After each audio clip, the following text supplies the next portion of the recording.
Hello everyone, very good morning to all of you. जल्दी से audio video बनाइए। Audio video सही है और ये भी बता देंगे कि कौन कौन क्लास में आ चुका है। ठीक है, चलो एक मिनट एक मिनट। गुड मॉर्निंग जतेब जी, गुड मॉर्निंग भूमिका जी। ठीक है, और भी बताएंगे कौन कौन आ चुका है। ठीक है, और आगे बढ़ने से पहले मैं आपको बता देना चाहती हूँ, ये हमारा व्हाट्सएप ग्रुप है, टेलीग्राम ग्रुप है। इनमें से आप कहीं भी ज्वाइन नहीं किए हुए हैं तो हो जाएगा।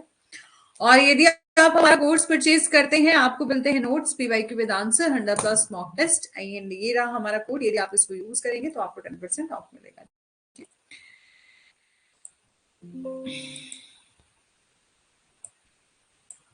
ठीक है, कल हमने कहाँ तक किया था? डाइवोर्स कर लिया था हमने कंप्लीट। ठीक है, टाइप ऑफ डाइवोर्स कर लिए थे, इधर हमने कर लिया है। और उसके बाद राइट्स मेंटेनेंस के प्रोविजन हमने डिस्कस कर लिए हैं। ठीक है, under section 125 CrPC monthly allowance की बात करी गई थी उसमें।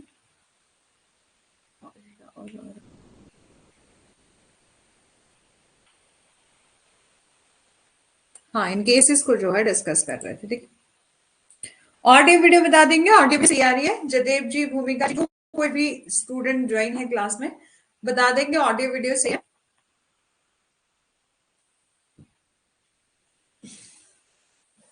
ठीक है, अंडर सेक्शन 125 सीआरपीसी में जो है वो जेएमएफसी फर्स्ट क्लास, ठीक है, जुडिशियल मजिस्ट्रेट फर्स्ट क्लास जो है वो क्या करेंगे, ऑर्डर कर देंगे कि मंथली अलाउंस जो है वो दिया जा सकता है, दिया जाता है मेंटेनेंस। ठीक है, क्विन फॉलोइंग पीपल्स को इफ द कोर्ट, यदि कोर्ट में जो है वो प्रूफ हो जाता है कि neglect of person with sufficient mean who are refusing to maintain, यदि वाइफ जो है वो अपने आप को मेंटेन करने में जो है वो अनेबल है, यानी कि पत्नी भी कमाती नहीं है, यदि वाइफ जो है वो अपने आप को मेंटेन करने में अनेबल है।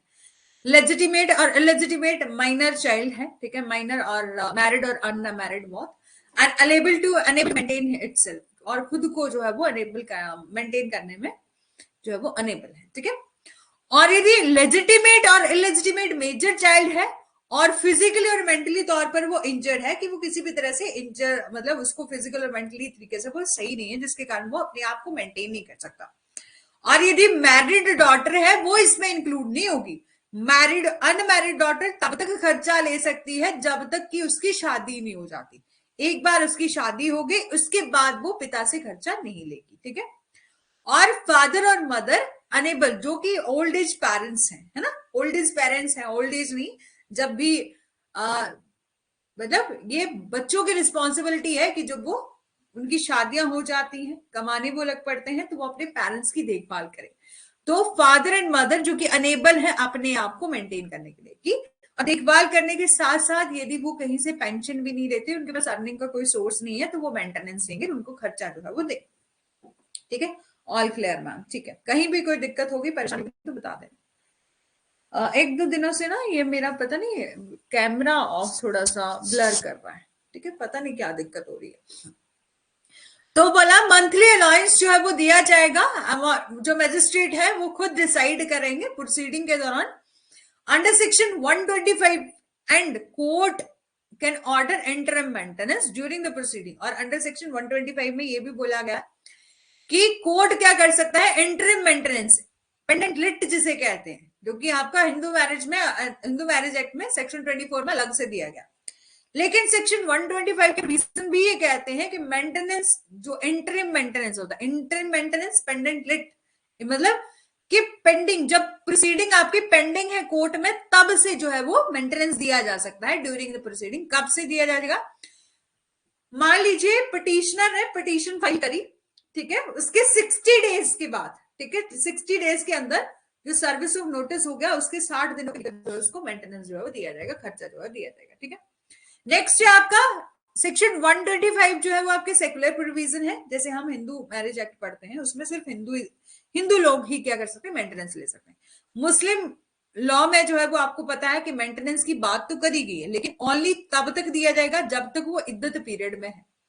ठीक है, और ये हम डिस्कस कर चुके हैं कि इद्दत पीरियड कितने टाइम तक जो है वो रहता है। तो ओनली जब वो इद्दत पीरियड में है तब तक जो है वो खर्चा दे सकता है, अदरवाइज नहीं दे सकता।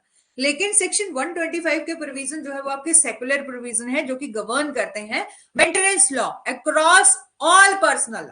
ठीक है, जितने भी आपके पर्सन, चाहे कोई पर्सन हिंदू है, मुस्लिम है, ठीक है, सिख है, ईसाई है, जो मर्जी, जिस भी, ज्यूज है, क्रिश्चियन है, किसी भी रिलीजन का है, सेक्शन 125 के प्रोविजन आपके सेकुलर प्रोविजन है। यहां पर वाइफ जो है वो क्लेम नहीं कर सकती मेंटेनेंस। कब नहीं कर सकती?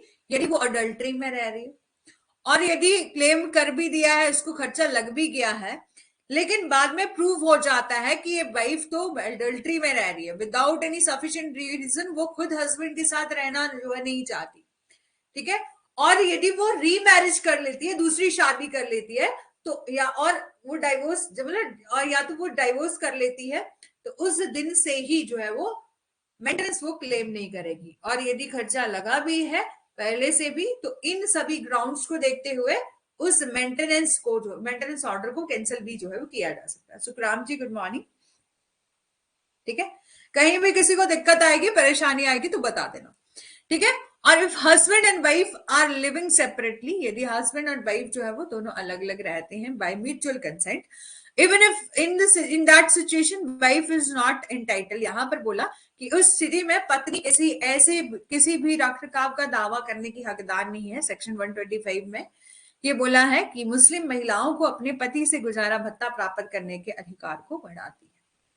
और under the Muslim law wife, Muslim wife जो है वो प्रोवाइड करेगी मेंटेनेंस, ठीक है, सॉरी, मुस्लिम वाइफ को प्रोवाइड किया जाएगा मेंटेनेंस, ठीक है, मुस्लिम वाइफ नहीं करेगी, मुस्लिम वाइफ को किया जाएगा। कब तक? जब पीरियड ऑफ इद्दत जो है वो चल रहा है, उसके बाद जो है वो मेंटेनेंस नहीं दिया जाता, जो कि हमने अभी भी डिस्कस किया। मुस्लिम लॉ में भी जो है वो मेंटेनेंस की प्रोविजन तो है, लेकिन ओनली जब तक उसका इद्दत पीरियड चल रहा है तब तक ही उसको मेंटेनेंस दिया जाता है। लेकिन सेक्शन 125 जो है वो आपका इस प्रोविजन को एक्सटेंड करता है राइट ऑफ मेंटेनेंस को अप टू रीमैरिज। ठीक है, गुड मॉर्निंग रेखा जी।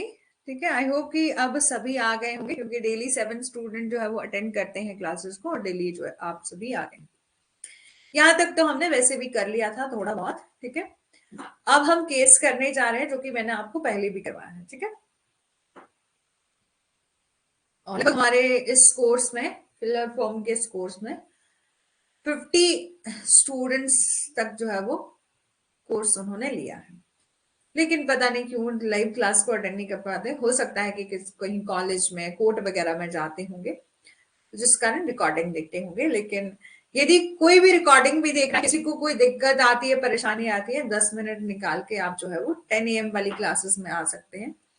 अपना डाउट, अपना जो भी कहीं किसी को दिक्कत है तो वो बता सकते हैं, शेयर कर सकते हैं, जरूर से जरूर, है ना। कोई सजेशन देना हो कि हमें इस तरह से नहीं, इस तरह से करवाओ, हाँ, यदि मेरे हाथ में हुआ तो मैं जरूर उसमें बदलाव करूंगी, यदि नहीं हुआ तो फिर मैं कुछ नहीं कर सकती, है ना।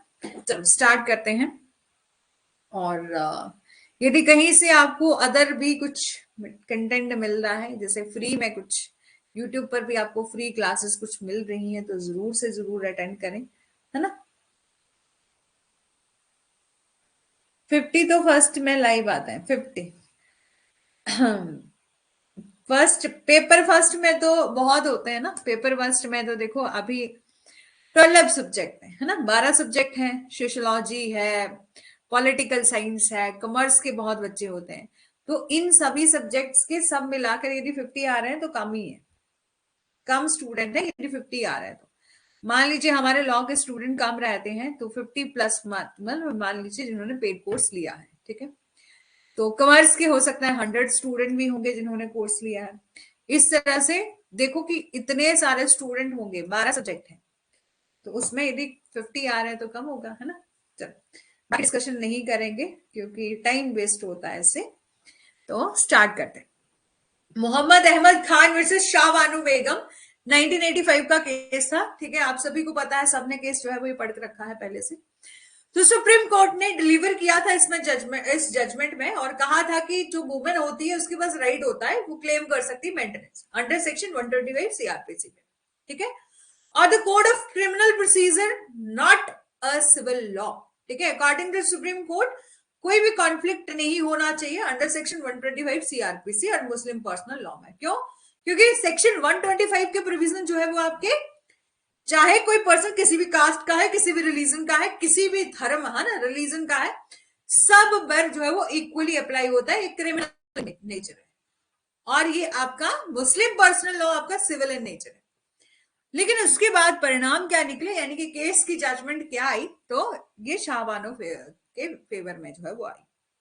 लेकिन जैसे ही शाहबानो के फेवर में ये जजमेंट आई, तो मुस्लिम वर्ग, जो मुस्लिम कम्युनिटी थी, जिसने क्या कर दिया, प्रोटेस्ट करना स्टार्ट कर दिया। वो सड़कों पर उतर आए और हु हल्ला करने लगे।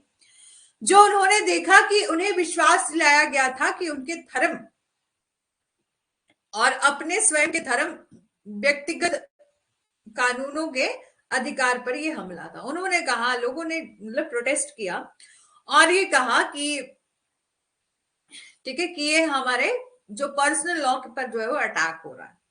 ठीक है, तो इसलिए जो है वो उस टाइम जो है वो वोटिंग का टाइम था, वोट का टाइम था, इलेक्शन वगैरह का टाइम चल रहा था। तो इस प्रोटेस्ट को जो है वो खत्म करने के लिए, इस जो भी प्रोटेस्ट हो रहे थे उनको समाप्त करने के लिए नया एक्ट पास किया गया।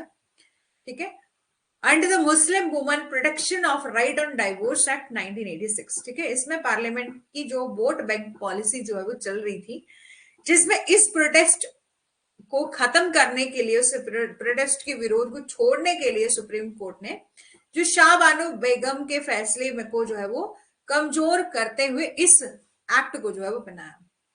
यहां पर इस एक्ट में ये कहा गया है कि मुस्लिम जो हस्बैंड होगा वो पे तो करेगा मेंटेनेंस, लेकिन बहुत ही लिमिटेड लाइबिलिटी है, ओनली वो इद्दत पीरियड में ही जो है वो मेंटेनेंस देगा, which is what is mentioned in a Muslim personal law after the iddat period, if the woman is unable, यदि वुमेन जो है वो अनेबल है कि अपने आप को मेंटेन करने में अनेबल है, तो वो क्या कर सकती है कि मेंटेनेंस तो ले सकती है, लेकिन ओनली तब तक लेगी जब तक वो इद्दत पीरियड में है। ठीक है, और इद्दत अवधि के बाद जो है वो यदि महिला खुद को समर्थन करने में असमर्थ मानती है, यानी कि अपने आप को मेंटेन करने में असमर्थ मानती है, तो उसकी संपत्ति विरासत में मिली होगी, जो यदि किसी रिश्तेदार के पास नहीं है, तो वक्फ बोर्ड के लिए जो है वक्फ बोर्ड जो है उसका भुगतान करेगा। इस एक्ट के तहत ये कहा गया था।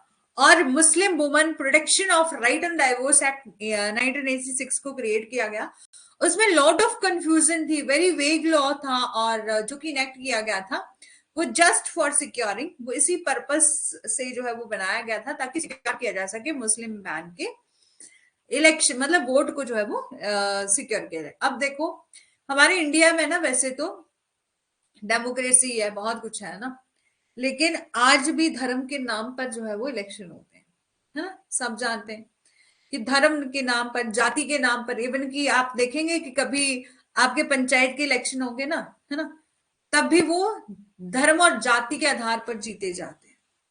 इसमें बहुत ही कम ऐसा होता है, बहुत ही कम चांसेस ऐसे होते हैं जहां पर लोग ये कहते हैं कि एक पढ़ा लिखा इंसान होना चाहिए यदि इलेक्शन फाइट कर रहा है। नहीं, ज्यादातर लोग जो है वो जातिवाद पर जो है वो वोट कास्ट करते हैं।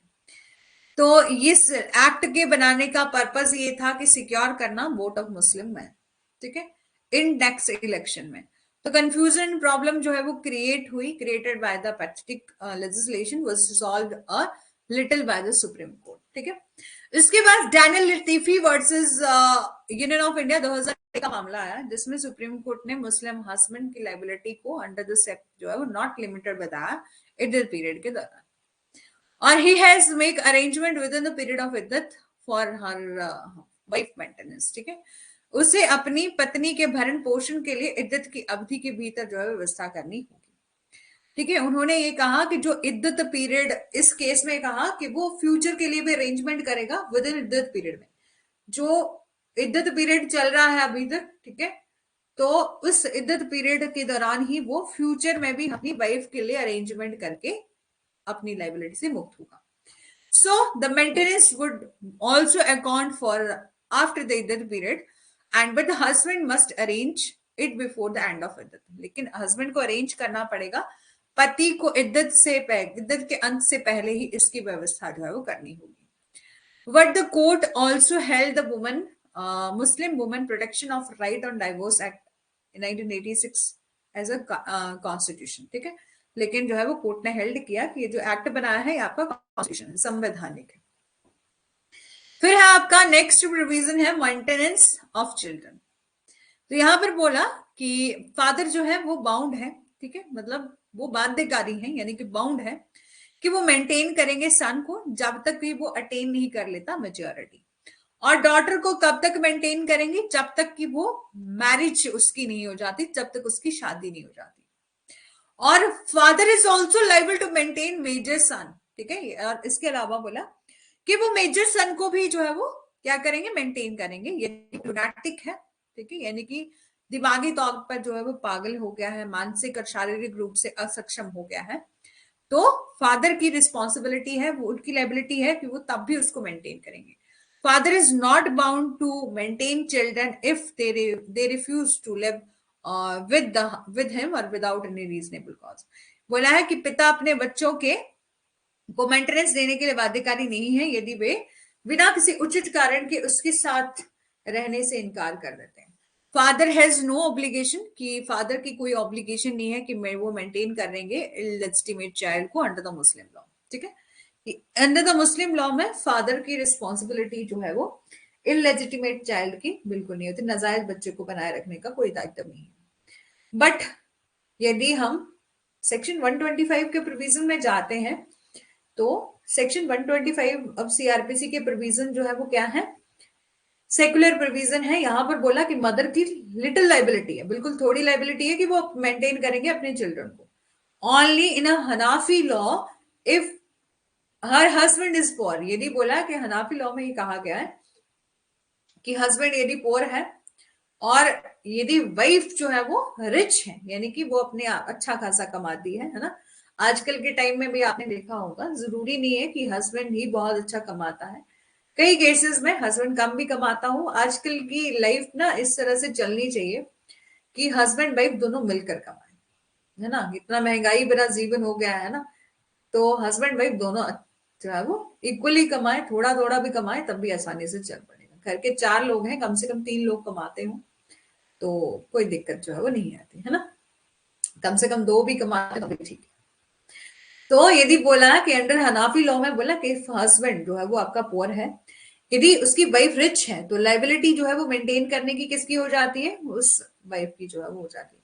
But she can still recover the money, लेकिन वो हस्बैंड की प्रॉपर्टी से जो है वो उस मनी को रिकवर कर सकती है when he is the condition to pay later, ठीक है। जहां पर यदि वो कंडीशन रखता है कि मैं आपको पे कर दूंगा लेटर, ठीक है। समझ आ गया, यहां तक बताएंगे, यहां तक कंप्लीट समझ आ गया।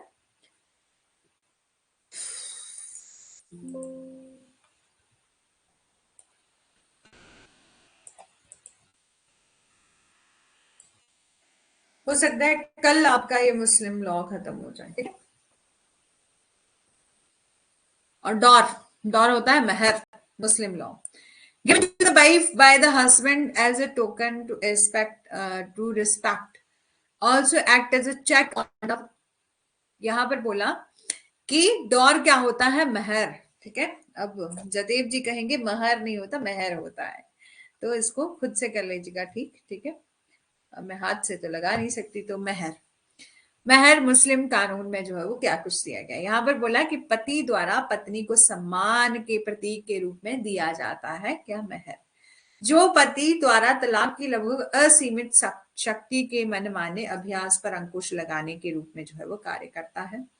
और एक पति द्वारा पत्नी को तलाक देने से पहले जो है वो 2 बार सोचना है, यानी कि महर की यदि अमाउंट ज्यादा होगा, है ना, यदि महर का अमाउंट ज्यादा डिसाइड करा गया होगा तो क्या होगा कि हस्बैंड 100 बार सोचेगा, ये 2 बार नहीं कई बार सोचेगा कि मैं डाइवोर्स दूं या नहीं दूं, है ना, कि कई बार सोचेगा कि मैं डाइवोर्स दूं या नहीं दूं। पति एक पत्नी को तलाक देने से पहले कई बार सोचता है कि मैं डाइवोर्स दूं या नहीं दूं। जब वह जानता है कि तलाक पर पूरा दत्ता जो है वो तुरंत दय होगा, यानी कि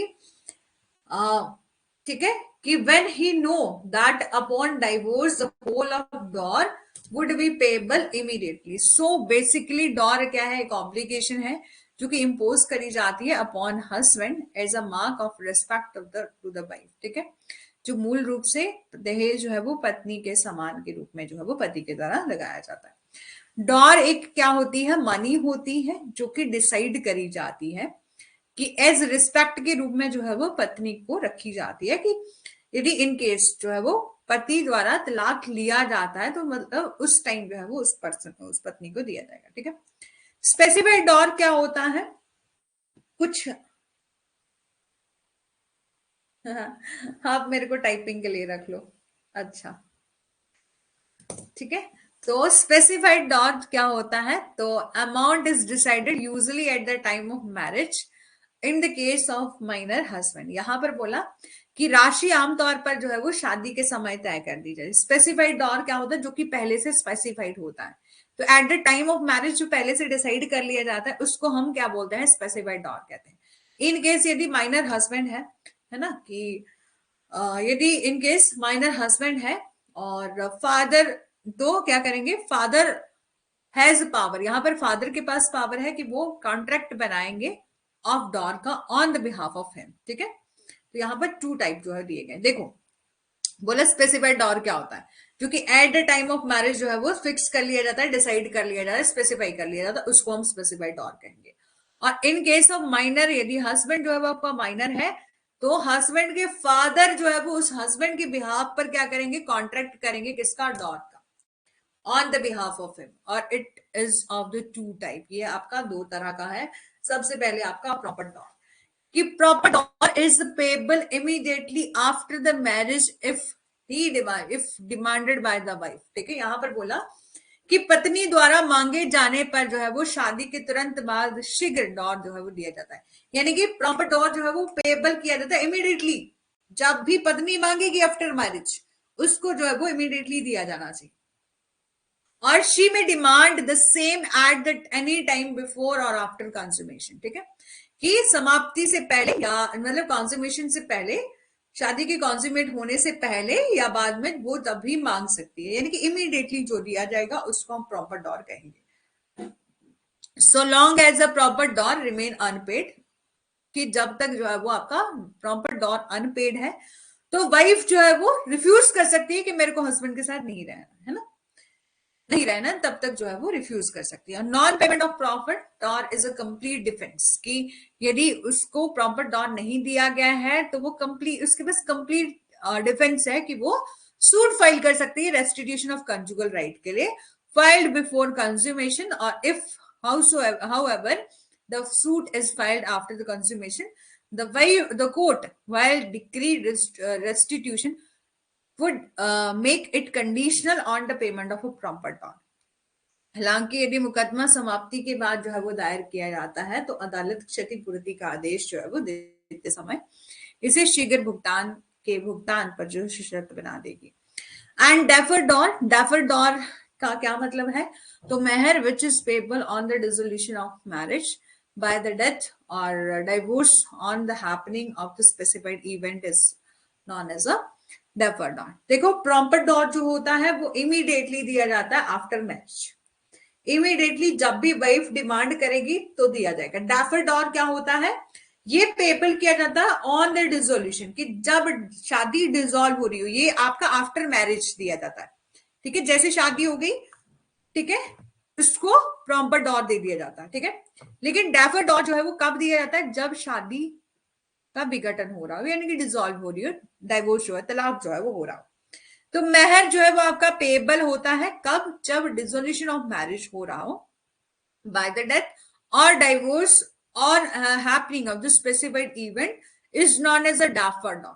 ठीक है, यहाँ पर बोला if marriage is dissolve by the death, यदि मैरिज जो है वो डिसॉल्व हो जाती है किस रीजन की वजह से? कि हस्बैंड की डेथ होगी, जब शादी होगी, जब वाइफ मांगेगी तभी देना। हाँ, प्रॉपर डॉर में जब शादी होगी, है ना, होगी, तो जब भी वाइफ डिमांड कर रही है तो उसको देना पड़ेगा। डेफर डॉर तब दिया जाता है जब शादी डिसॉल्व हो रही है, आपका विवाह के बंधन खत्म हो रहे, तलाक हो रहा, और किसी भी, अब डिसॉल्व किसी भी रीजन की वजह से हो सकता है। तो यदि मैरिज डिसॉल्व हो रही है by the death of husband, the dower is given from the property of husband. तो डॉर जो है वो हस्बैंड की प्रॉपर्टी से जो है वो दिया जाता है। Where it is not fix at the time of marriage whether the dower is to be proper or deferred। ठीक है, यहाँ पर बोला कि जहां शादी के समय जो है वो यह तय नहीं होता कि दत्ता यानी कि डॉर को शीघ्र या स्थगित जो है वो किया जाना चाहिए, तो Shia according to Shia law rule is to regard as a whole और एज अ प्रॉपर्टी। ठीक है, कि शिया के अनुसार, शिया कानून के अनुसार, हाँ, जब शादी टूट रही है, ठीक है, तो according to Shia law rule is regard to the whole as a property, according to Sunni law part is regarded as a property और पार्ट इज अ डेफर्ड। ठीक है, और on the dissolution of marriage जो है वो वाइफ एंटाइटल होती है कि वो immediate payment of hold and paid dower जो है वो ले सकती है, वो इंटाइटल है कि वो इमीडिएट पेमेंट ले सकती है होल अनपेड डॉर की, और इफ मैरिज वाज कॉन्ज्यूमेटेड, यदि विवाह जो है वो मैरिज कॉन्ज्यूमेटेड हो चुका है, ठीक है, तो वहां पर इमीडिएट पेमेंट जो है वो ली जा सकती है। और इफ मैरिज इज नॉट कॉन्ज्यूमेटेड, यदि मैरिज जो है वो कॉन्ज्यूमेटेड नहीं हुई है, तो वो इंटाइटल है कि only half of specified Dar जो है वो दिया जाएगा। ठीक है, और यदि डॉर जो है वो is not paid to the wife she die, कि यदि डॉर जो है वो नहीं दिया गया, ठीक है, डॉर जो है उसको नहीं मिला है और उसकी वाइफ की, मतलब उस पत्नी की पहले ही मृत्यु हो गई, तो वो डॉर किसको दिया जाएगा, उसके हायर्स को दिया जाएगा। देखो, उसके हायर्स को जो है वो दिया जाएगा। हायर कौन होंगे, बच्चे होंगे, उसके पेरेंट्स होंगे, उनको जो है वो यदि सूट और उनको जो है वो डॉर जो है दिया जाएगा। ठीक है, जो भी अमाउंट होगा वो उनको दिया जाएगा, और लेकिन सूट फाइल करना पड़ेगा payment of dower within 3 years। ठीक है, यहां तक समझ आ गया। अनस्पेसिफाइड डॉर का क्या मतलब होता है, प्रॉपर डॉर जिसे कहा जाता है, कि when the amount of dower has not been settled, कि पहले से सेटल नहीं किया है, तो where in this in an express situation at the time of marriage that the wife will not claim any dower. ठीक है, यहां पर बोला तो पत्नी किसी भी डॉर का दावा जो है वो नहीं करेगी, और वाइफ इज स्टिल एंटाइटल, यहां पर बोला वाइफ एंटाइटल है कि वो प्रॉपर कस्टमरी डॉर जो है वो ले सकती है। और अमाउंट जो है वो कौन फिक्स करेगा, तो कोर्ट फिक्स करेगा, और कोर्ट क्या क्या देखेगा डॉर फिक्स करते हुए। देखो, कुछ बोला है अनस्पेसिफाइड डॉर का क्या मतलब है, कि जहां पर अमाउंट ऑफ डॉर आपका पहले से सेटल नहीं किया गया है, ठीक है, पहले से सेटल नहीं किया गया है, तो वाइफ जो है वो क्लेम कर सकती है डॉर के लिए, तो वाइफ एंटाइटल है प्रॉपर डॉर और कस्टमरी डॉर के लिए। The amount is fixed at the description of court, जो कौन डिसाइड करेगा, कोर्ट जो है वो डिसाइड करेगा। तो सबसे पहले देखेंगे, कोर्ट ही डिसाइड करेगा कि डॉर कितना देना चाहिए। तो सबसे पहले देखा जाएगा सोशल पोजीशन कैसी है, ब्राइड के फादर की या ब्राइड की फैमिली की सोशल पोजीशन कैसी है। लड़की को डॉर दिया जाता है तो उसके फैमिली स्टेटस को देख के जो है वो दिया जाता है। उसकी पर्सनल क्वालिफिकेशन कितनी है, वो कितनी ज्यादा पढ़ी लिखी है। हादिया लॉ में जो हादिया बोला है कि हादिया ने ले डाउन करे हैं कुछ इंपॉर्टेंट रूल, जो कि age, beauty, fortune, understanding, virtue, इन सब को देखते हुए जो है वो आपका डॉट स्पेसिफाइड करा जाता है। Amount fixed upon her female paternal relation, कि अमाउंट जो है फिक्स करा जाता है कि उस पत्नी की सिस्टर को कितना डॉट जो है वो दिया गया था, पैटर्नल आंट को कितना दिया गया था, तो उन्हीं के इक्वल जो है वो डॉट डिसाइड करा जाता है। सोशल पोजीशन कैसी है हस्बैंड की, mean and his means, however howsoever of little account according to Fyzee. ठीक है, अब अमाउंट ऑफ डॉर का क्या मतलब है, कि अमाउंट ऑफ डॉर में ये कहा कि इफ इट इज फिक्स्ड, कि यदि अमाउंट ऑफ डॉर जो है वो आपका फिक्स्ड है, तो can not be less than the minimum laid down by the law, and which is 10 dirham in case of Hanafi law and 3 dirham in a case of Maliki law। ठीक है, ये पहले से जो है वो डिसाइड करा गया था जब हमारा मुस्लिम लॉ जो है पहले से, तो हिंदू लॉ मुस्लिम लॉ जो है बने हैं उस टाइम जो है ये आपका अमाउंट ऑफ डॉर डिसाइड करा गया। यदि बोला पहले से फिक्स है तो ठीक बात है, और यदि फिक्स नहीं है तो मिनिमम कितना लिया जा सकता है, तो 10 dirham लिया जा सकता है in case of Hanafi law, यदि 3 dirham जो है वो लिया जा सकता है in case of Maliki law. Under the Shia law no minimum amount is prescribe. ठीक है, कि कोई भी मिनिमम अमाउंट जो है वो आपका प्रेस्क्राइब नहीं है। Under the Shia law proper dower can never exceed 500 dirham. ठीक है, यहां पर बोला शिया कानून के तहत उचित डॉर किसी भी कभी भी 5 धीरम से पैगंबर की बेटी जो प्रॉफिट मोहम्मद की बेटी थी फातिमा, ठीक है, उसको कितना डॉर दिया गया था? तो उनकी बेटी को जो तय किया गया था डॉर, स्पेसिफाइड डॉर, जो बोला था कि dower amount can be increase but can not decrease by the husband after the marriage, कि 500 धीरम से एक्सीड जो है वो नहीं करना चाहिए। ये कौन से केस में बोला, मतलब कौन से, किसको मिला था? तो बोला प्रॉफिट मोहम्मद की जो बेटी थी फातिमा, उनको जब डॉर दिया गया था तो ये बोला गया था कि डॉर अमाउंट जो है वो इंक्रीज किया जा सकता है लेकिन डिक्रीज नहीं किया जा सकता। ठीक है, यहां तक समझ आ गया? अब है आपका रिमिशन ऑफ डॉर। ठीक है, कौन क्लास छोड़ के चला गया, किसको अच्छी नहीं लग रही class? Remission of Dar, remission का क्या मतलब होता है? कि छूट, कब कब जो है वो डॉर छूट सकती, मतलब डॉर जो है वो लेने से मनाही करी जा सकती है या छूट दिया जा सकता है, रिमिट किया जा सकता है, माफी की जा सकती है कि मत दो, है ना। तो कब यदि बोला है कि वाइफ रिमिट कर सकती है डॉर होली और पार्शली, ठीक है, कि आंशिक रूप से और पार्शली रूप से जो है वो वाइफ रिमिट कर सकती है डॉर। ठीक है, for remitting the dower the following condition should be fulfil, और क्योंकि जो है वो डॉर को भेजने के लिए निम्नलिखित शर्तों को पूरा किया जाना चाहिए। सबसे पहले कि यदि दोनों की फ्री कंसेंट है, यदि वाइफ की फ्री कंसेंट है, कि कोई भी स्ट्रेस नहीं है, कोई भी फोर्स नहीं है, कोई प्रेशर नहीं है, वो खुद से चाहती है कि मेरे को डॉर नहीं लेना है, तो छोड़ा जा सकता है। ठीक है, और यदि बोला कि wife should have attain the puberty, ठीक है, कि पत्नी की युवावस्था जो है वो प्राप्त करनी चाहिए थी, यानी कि उसने वाइफ जो है वो यदि फ्री कंसेंट बता रही है कि मेरे को डॉर लेना ही नहीं है, ठीक है, डॉर लेना ही नहीं है, साथ ही साथ वो मेजर भी है, ठीक है, उसने एज ऑफ प्यूबरिटी जो है वो अटेन कर ली है, तो वो उस डॉर से जो है वो रिमिट किया जा सकता है। ठीक है, अब है आपका adoption under the Muslim law. तो Islamic adoption does not exist, ठीक है, as it does in Hinduism. जिस तरह से हिंदुइज्म में, यानी कि इस्लाम धर्म में जिस तरह से बोला है कि हिंदू धर्म में जितना अडॉप्शन को लेकर बताया गया है कि वैलिड अडॉप्शन के क्या कुछ रिक्विजिट्स हैं, कैपेबिलिटी होनी चाहिए हस्बैंड की, वाइफ की, है ना, बच्चे की, कौन जिसको अडॉप्ट किया जा रहा है, तो वैसे मुस्लिम लॉ में ऐसा कुछ नहीं दिया गया। और कफाला शब्द which is literally mean sponsorship is the closest concept in relation to the adoption present in the Muslim law, कि प्रयोजन मुस्लिम कानून में मौजूदा गोद लेने के संबंध में निकटतम अवधारणा है। It is a more of the foster parents relationship like in Hinduism, where the adoptive parents become the actual parents of the adoptee and for all intent the purpose of law। यह जो है वो हिंदू धर्म के विपरीत एक पालक माता पिता का रिश्ता है, जो कि जहां की दत्तक माता पिता कानून के सभी इरादों और उद्देश्य के लिए जो गोद लेने वाले वास्तविक माता पिता जो है वो बन जाते हैं। मुस्लिम पर्सनल लॉ शरीयत आवेदन, यानी कि मुस्लिम पर्सनल लॉ शरीयत application act 1937 was promulgated to make provision for application of the Muslim personal law Shariat to the Muslim।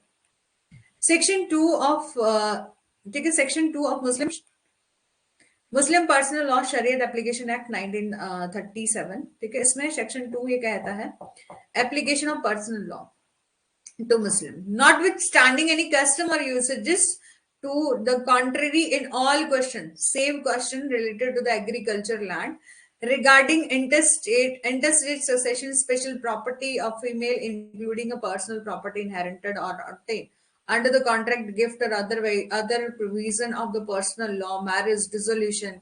ठीक है, ये सब जो है वो आपके सेक्शन 2 में दिए गए हैं। यहां पर बोला कि सेक्शन 2 में दिया गया है application to Muslim personal law, कि मुस्लिम पर्सनल लॉ किन किन पर अप्लाई होगा, कि मुस्लिम पर्सनल लॉ आपका किन किन पर अप्लाई होगा, कौन कौन से ऐसे एरिया हैं, कौन कौन से ऐसे टॉपिक हैं जिनको कवर करेगा। तो बोला कि मुस्लिम पर्सनल लॉ आपका पर्सनल प्रॉपर्टी, ठीक है, चाहे वो इनहेरिट की जाए और ऑब्टेन की जाए कॉन्ट्रैक्ट और गिफ्ट से, Other provision of personal law, marriage, dissolution of marriage, including talaq, ila, zahar, kula, mubarak, maintenance, door, guardianship, gift, trust property, waqf, इन ये सब तो दिए गए, लेकिन कहीं भी अडॉप्शन के बारे में नहीं बताया गया। ठीक है, अडॉप्शन के बारे में नहीं बताया गया, लेकिन इन सभी के बारे में सब कुछ जो है वो बताया गया। There is no mention of adoption. ठीक है, अडॉप्शन के बारे में कुछ भी उल्लेख नहीं किया गया। What that does not mean that adoption is not exist in the Muslim law, as mentioned above. The practice of the sponsorship is still there, and if any custom or usages permit, यदि custom और usages जो वो permit करते हैं, तो also adoption can be done। तो adoption जो है वो दी जा सकती है। ठीक है, so there is no provision but still not prohibited, कि भले ही बोला यहाँ पर प्रोविजन नहीं दिया है, लेकिन इसका मतलब ये नहीं कि इसको प्रोहिबिट किया गया है ना, कि अडॉप्शन के प्रोविजन दिए नहीं गए, लेकिन इसका मतलब ये नहीं है कि इसको प्रोहिबिट किया गया है। ठीक है, अब है आपका guardianship under the Muslim law. तो मुस्लिम लॉ में most of time there are the no judicial proceeding and when marriage is dissolved. यहां पर बोला है कि मुस्लिम कानून में ज्यादातर जो शादियां जो है वो भंग हो जाती है, यानी कि जो डाइवोर्स हो जाता है, डिसॉल्व हो जाता है, तो कोई जुडिशियल प्रोसीडिंग जो है नहीं चलाई जाती। ठीक है, सिवाय एक्सेप्ट मुस्लिम विवाह अधिनियम 1919 के विघटन के तहत मुस्लिम महिलाओं को अदालत में लाए गए मामलों को छोड़कर। ठीक है, also normally there is no dispute in the court about the guardianship. ठीक है, इसलिए आमतौर पर जो है वो बच्चों की संरक्षिता या संरक्षण के बारे में जो है वो अदालत में कोई विवाद जो है वो नहीं होता। यहां तक कि अगर मामलों में, ठीक है, मामलों में यदि कि मामलों का सही से निपटान नहीं किया जाए, तो कोर्ट ग्रांट कर सकता है कस्टडी। ठीक है, कस्टडी इस उसको ग्रांट की जाती है जो कि कोर्ट की नजरों में लगे कि ये यहाँ पर बच्चे का इंटरेस्ट है, बच्चे का वेलफेयर है, जो कि अदालत की नजरों में बेस्ट कपल माने जाते हैं। कपल यानी कि कोई भी पर्सन जो बेस्ट कपल होगा, ठीक है, जो कि कैपेबल है कि उस बच्चे का इंटरेस्ट वहां पर आपको दिख रहा है, तो उनको जो है वो गार्डियनशिप दी जा सकती है। अब है आपका guardianship in the Muslim law for the three thing. ठीक है, मुस्लिम लॉ में जो है वो गार्डियनशिप आपकी तीन चीजों के लिए होती है। गार्डियनशिप ऑफ माइनर पर्सन, दूसरा guardianship for the minor property, and guardianship for the minor marriage called wali. Guardianship of guardian of minor person, ठीक है, नाबालिग व्यक्ति के अभिभावक, और guardian for the minor property, ठीक है, guardian for the minor property and guardian for the minor marriage called wali. नाबालिग की शादी के लिए अभिभावक, जिसे वली कहा जाता है। Guardianship in all three aspect is with father and after him the grandfather, कि तीन पहलुओं में संरक्षिता पिता के साथ होती है और उसके बाद दादा के पास जाती है। देखो हमारे हिंदू लॉ में क्या प्रोविजन है, हमारे हिंदू में लॉ में प्रोविजन है कि सबसे पहले गार्डियनशिप, गार्डियन कौन होंगे, फादर होंगे, फादर नहीं है तो मदर होंगे, फादर के बाद मदर को गार्डियन बनाया जाता है। लेकिन मुस्लिम लॉ में फादर के बाद दादा को जो है वो गार्डियनशिप दी जाती है, मदर को नहीं दी जाती, वुमेन के पास राइट ही नहीं है। तो under the Muslim personal law father enjoy कर सकते हैं more dominant position in regard to the custody and guardianship of children. The minor could be given custody of the child, but she is not considered the natural guardian of a child. माँ को बच्चे की custody दी जाती है, लेकिन उसे only उसको consider नहीं किया जाता नेचुरल गार्डियन ऑफ चाइल्ड। ठीक है, कि जो आपके फादर हैं वो एंजॉय करते हैं डॉर्मेंट पोजीशन जब कस्टडी एंड गार्डियनशिप की बात करी जाती है बच्चे की।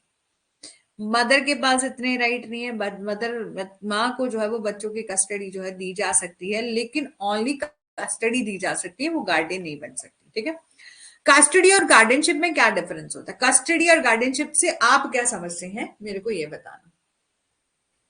सिंपल वर्ड्स में आप क्या समझते हैं, कस्टडी और गार्डियनशिप में आप क्या समझते हैं?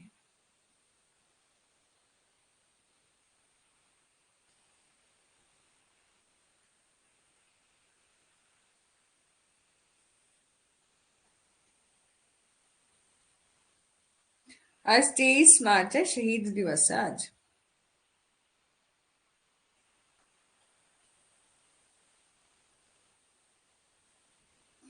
ठीक है। तो कस्टडी एंड गार्डियनशिप में क्या डिफरेंस है? कस्टडी एक general specifically as a matrimonial relief होता है टू द पेरेंट्स, जो कि क्या कर सकते हैं, कस्टडी ले सकते हैं। Whereas guardianship exist at a law, कि कस्टडी जो है वो एक रिलीफ है जो कि पेरेंट्स को दिया जाता है कि आपके पास बच्चे की कस्टडी है। लेकिन गार्डियनशिप आपका एग्जिस्ट करता है लॉ में, लॉ के तहत जो है वो गार्डियनशिप दी जाती है। गार्डियनशिप के लिए जो है वो जरूरी नहीं है कस्टोडियन होना, लेकिन कस्टोडियन के लिए गार्डियनशिप जो है वो जरूरी है, यानी कि एक संरक्षक जो है वो बच्चों का एक अभिभावक।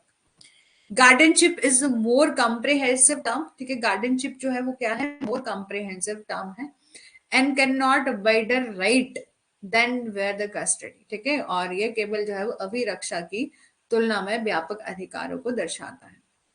Custody could be for the short duration, custody जो है वो शॉर्ट ड्यूरेशन में जो है दी जाती है, कुछ टाइम के लिए। जैसे कहते हैं ना कि बच्चे की कस्टडी जो है वो ओनली माँ को तब दी जाती है जब बच्चा छोटा है ना। लेकिन यहाँ पर मुस्लिम लॉ में गार्डियनशिप का कोई प्रावधान नहीं दिया गया, वुमेन के पास कोई गार्डियनशिप का राइट नहीं है।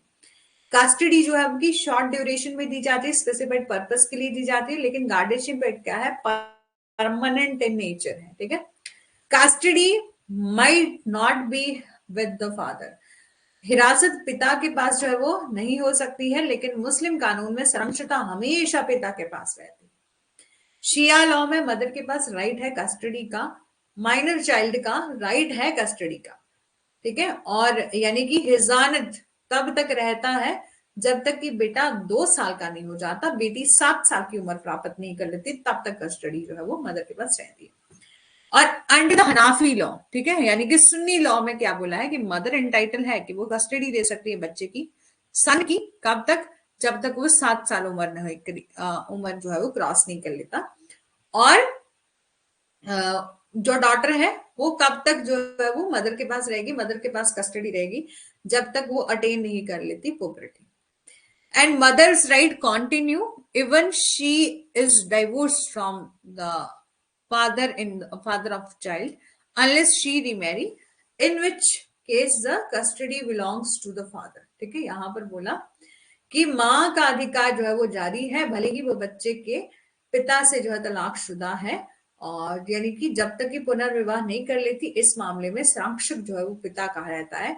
और यह कठोर नहीं है कि अगर बच्चे के कल्याण की मांग होती है तो हमारे, ठीक है, यानी कि वेलफेयर ऑफ चाइल्ड जो है वो देखा जाएगा, ठीक है। तो अंडर द हनाफी लॉ में मदर जो है वो इंटाइटल रहती है कि वो उसके पास कस्टडी हो सकती है बच्चे की जब तक 7 साल तक लड़के की, और जब एक डॉटर है जब तक वो अटेन नहीं कर लेती पुबर्टी तब तक जो है वो उसकी, ठीक है, जब तक जो अटेन नहीं कर लेती पुबर्टी जब तक जो है वो डॉटर की कस्टडी भी मदर तक रहे, मदर के पास रहेगी। लेकिन शिया लॉ में माइनर चाइल्ड देखा जाएगा, बेटा 2 साल, बेटी 7 ईयर, ठीक है। लेकिन सुन्नी लॉ में बेटी की उम्र अटेन, जब तक वो अटेन नहीं कर लेती पुबर्टी, और सन की जो है वो जब तक वो 7 साल क्रॉस नहीं कर लेता, ठीक है।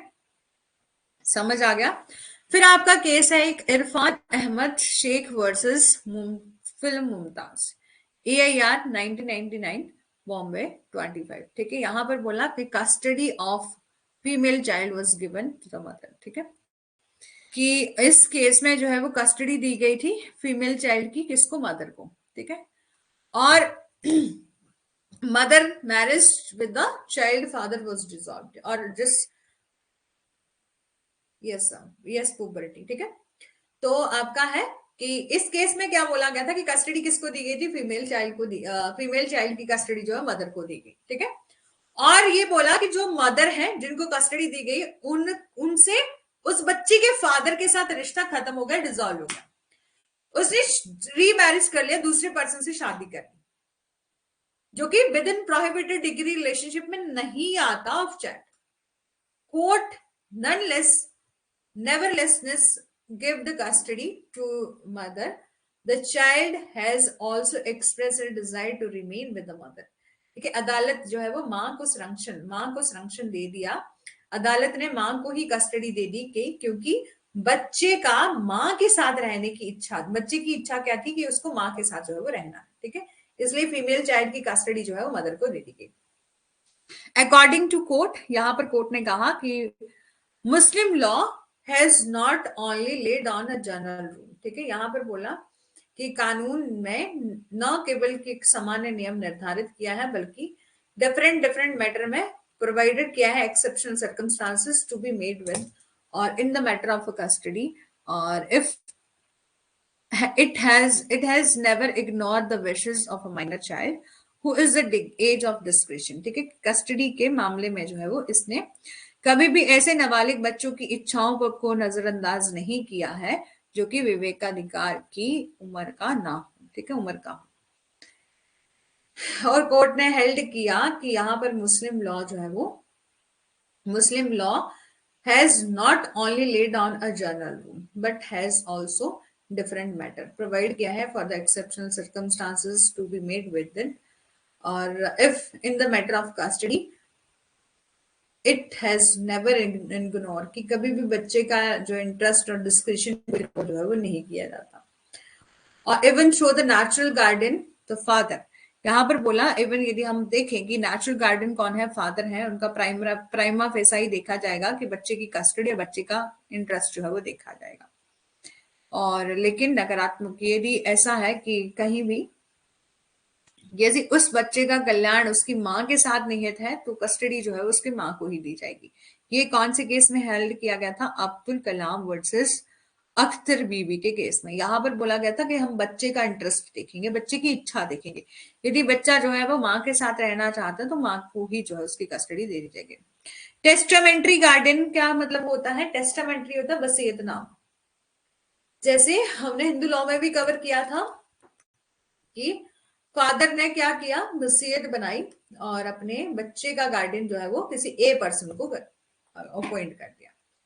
अभी मदर जिंदा थी, ठीक है, फादर के बाद जो है वो मदर अभी जिंदा है, मदर ने बी पर्सन को जो है वो गार्डियन अपॉइंट कर दिया, तो इनके द्वारा जो गार्डियन अपॉइंट किया जाएगा ये नहीं रहेगा मदर के बाद, फादर के बाद मदर जो है वो गार्डियन बनेगी, मदर किसी और को गार्डियन अपॉइंट करेगी, वो नेक्स्ट आपका गार्डियन बनेगा, उसको बोलते हैं टेस्टामेंटरी गार्डियन। यहाँ पर अंग्रेज तो मुस्लिम लॉ हम देखते हैं तो मुस्लिम लॉ में बोला है कि फादर के पास फुल राइट है कि वो अपॉइंट कर सकता है testamentary guardian. After father the executor has a right, यहाँ पर बोला कि पिता के बाद निष्पादक जो एग्जीक्यूटर होता है उसके पास बिल्कुल राइट होता है कि वो गार्डियन अपॉइंट कर सकता है। उसके बाद दादा के पास, ठीक है, जो फादर होंगे उसके बाद जो है वो एग्जीक्यूट कर सकते हैं, किसी को गार्डियन अपॉइंट कर सकते हैं, उसके बाद ग्रैंडफादर रहेंगे और ग्रैंडफादर किसी और को अपॉइंट कर सकते हैं गार्डियन, लेकिन मदर के पास कोई राइट नहीं है कि उसको टेस्टामेंटरी गार्डियन अपॉइंट किया जाए एक्सेप्ट यदि she is appointed an executors by the children except the father in his will, जब उसे बच्चे के पिता को छोड़कर उसकी वसीयत में निष्पादित रूप से नियुक्त किया गया है तो, और it is about the own property which will dissolve after her death of children, ठीक है, ये वह यदि उसकी अपनी संपत्ति के बारे में जो है वो उसकी मृत्यु के बाद उसके बच्चे को जो है वो सौंप दी जाती है, ठीक है। इलेजिटिमेट का चाइल्ड का क्या मतलब होता है कि जो कि हस्बैंड वाइफ में से कोई भी, जैसे वाइफ का किसी अदर हस्बैंड अदर पर्सन के साथ कोई रिलेशन है उससे बच्चा पैदा हो रहा है उसको हम इलेजिटिमेट कहते हैं। तो फादर का बोला है कोई राइट नहीं है ओवर द इलेजिटिमेट चाइल्ड, यानी कि फादर जो है वो गार्डियन नहीं होंगे इलेजिटिमेट चाइल्ड के। Even mother is also just a custodian, कि मदर को हम कस्टोडियन मानते हैं, ठीक है, इलेजिटिमेट चिल्ड्रन की, नॉट अ गार्डियन, ठीक है, इलेजिटिमेट चिल्ड्रन का ना तो फादर ना तो मदर कोई भी जो है वो गार्डियन नहीं होता। फादर के पास कोई राइट नहीं है इलेजिटिमेट चाइल्ड को, ठीक है, उसका कोई भी इलेजिटिमेट चाइल्ड के प्रति उसका कोई राइट नहीं है, not a guardian of the illegitimate child. Even mother is also just a custodian, कि मदर जो है वो ऑल्सो कस्टोडियन है of illegitimate children, not a guardian. Concept of मुहर्रम क्या है? तो यहाँ पर बोला custody of Muslim child can not be given to a person who is not a मुहर्रम, ठीक है, कि एक मुस्लिम बच्चे की कस्टडी किसी ऐसे व्यक्ति को नहीं दी जा सकती जो कि मुहर्रम नहीं है। मुहर्रम का अर्थ है उस व्यक्ति से है जो कि उस बच्चे के संबंध में है, बच्चे के साथ संबंधों में निषिद्ध, जो आपकी प्रोहिबिटेड डिग्री रिलेशनशिप में आता है ना, ठीक है, उस डिग्री के भीतर है। कोई भी बच्चे, कोई भी व्यक्ति जो कि बच्चे से शादी करने के लिए अयोग्य है, ठीक है, अनफिट है वो मैरी करने के लिए। देखो कस्टडी जो है वो बोला मुस्लिम की कभी भी नहीं दी जाएगी उस पर्सन को जो कि मुहर्रम नहीं है। मुहर्रम का क्या मतलब है कि ऐसे रिलेशन जो इसमें जो कि प्रोहिबिटेड डिग्री ऑफ रिलेशनशिप में आते हैं, ठीक है, उन्हीं को बच्चे की जो है बच्चे की कस्टडी जो है दी जा सकती है।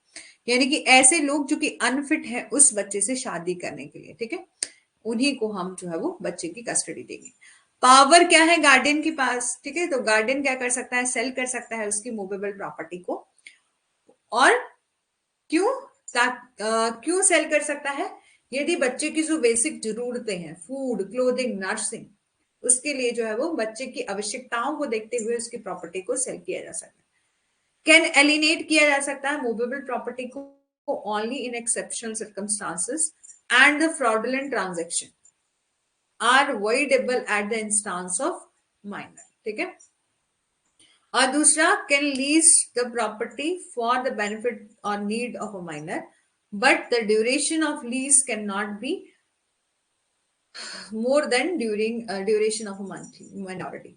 यहां पर बोला कि सबसे पहले उसके पास राइट है कि वो सेल कर सकता है मूवेबल प्रॉपर्टी को, ठीक है, माइनर के एसेंशियल के जो भी बेसिक एसेंशियल्स हैं लाइक फूड है, क्लोथिंग है, नर्सिंग है।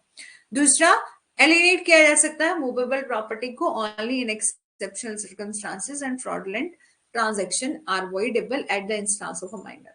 और लीज किया जा सकता है, can lease property for the benefit और need of a minor but duration कितना होना चाहिए, ड्यूरेशन माइनॉरिटी से ज्यादा जो है वो नहीं होना चाहिए, ठीक है। कैरी कर सकता है गार्डन बिजनेस को, माइनर के बिजनेस को कैरी कर सकता है, बट उसी तरह से काम करेगा जिस तरह से प्रूडेंट मैन करता, अपने बेनिफिट के लिए नहीं होगा कि मतलब बिजनेस शो कर रहा है लेकिन उसका मेन पर्पज ये है कि मेरे को उस बिजनेस से खुद के लिए अर्न करना है। तो ये नहीं बोला इमरजेंसी का कोई टाइम है, यानी कि कोई ऐसा टाइम आ गया जहां पर बच्चे का वेलफेयर देखा जाएगा, बिहाफ ऑफ माइनर देखा जाएगा, तो वेल इंटरेस्ट ऑफ माइनर जो है वो देखा जाएगा। तो वहां पर बोला कि इमरजेंसी में जो है वो डेप्ट भी लिया जा सकता है, ऋण भी प्राप्त किया जा सकता है बच्चे के बिहाफ पर, ठीक है। Where was not necessity or debt was taken, then it would not be binding on a minor, ठीक है। यदि आवश्यकता नहीं थी और ऋण लिया गया, यदि किसी पर्सन ने ऐसे ही ऋण ले लिया और कोई जरूरत नहीं थी, तो यह नाबालिग पर जो है वो बाध्यकारी नहीं होगा। पर्सनल लॉ में प्रावधान और अभिभावक और बोर्ड अधिनियम, ठीक है, जो आपका personal law the guardians and wards act 1890 के अनुसार जो है वो, ठीक है, यहां पर बोला कि यदि कोई कॉन्फ्लिक्ट आता है application of personal provision personal law the guardian and wards act 1890 the latter will prevail, ठीक है। तो यहां पर कौन से केस में ये बोला गया था, तो आपका पुलक्कल असाई कुट्टी वर्सेस पीए समत, ठीक है, 2005 का मामला है। तो इस केस में ये जो है वो आपका हेल्ड हुआ था, ठीक है। अब है आपके गिफ्ट के प्रोविजन है, gift gift gift gift gift बहुत ज्यादा नहीं है, उसके बाद वक्फ है, उसके बाद खत्म हो गया।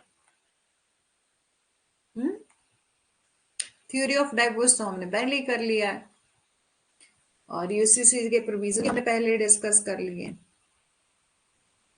थोड़ा सा टाइम होता तो उसको आज ही कंप्लीट कर लिया जाता।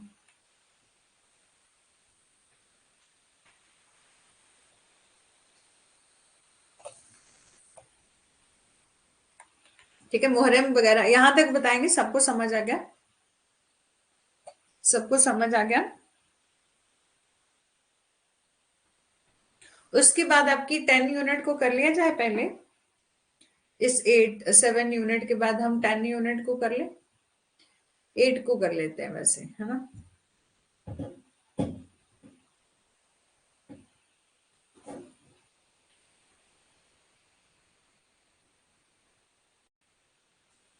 ठीक है, चलो बाकी कल करते हैं। गिफ्ट रह गया है, ठीक है, गिफ्ट भी बहुत इजी है, बहुत टफ नहीं है।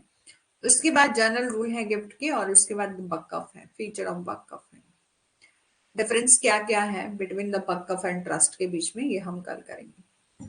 ठीक है, thank you so much. I hope कि आपको सेशन अच्छा लगा होगा, और बाकी कल करते हैं। और कुछ पूछ लीजिए, ठीक है, किसी को कुछ डाउट है तो जरूर से जरूर पूछिए। और ये रहा हमारा कोड, यदि आप उसको यूज करेंगे तो आपको 10% ऑफ मिलेगा। Thank you so much. Thank you Rekha ji, सबको थैंक यू भाई।